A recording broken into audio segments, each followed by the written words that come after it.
তাকায় দেখি এনে একটা লাশ, এনে একটা লাশ। কত মানুষ রাস্তায় ছিল, কেউ বাঁচানোর চেষ্টা করেনি। তখন পরিস্থিতি খুবই ভয়াবহ ছিল। বাবা না থাকলে তো কিছুটা অসহায় লাগেই। আমিও ছোটবেলায় বাবা হারিয়েছি। এই সময় যখন এই হেল্পটা যখন চলে আসলো, বাবার জন্য একটা মানে গ্রেট একটা রিলিফ হয়েছিল আর কি। আমাদের দায়িত্ব যে কোনো জীব প্রাণীর প্রতি যত্নশীল হওয়া।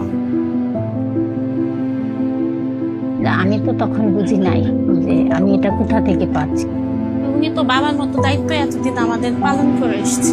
মাটাও যখন সেই প্রশান্তির হাসি দেয়, ওটাই আমাদের কাছে সবচেয়ে বড় পাওয়া।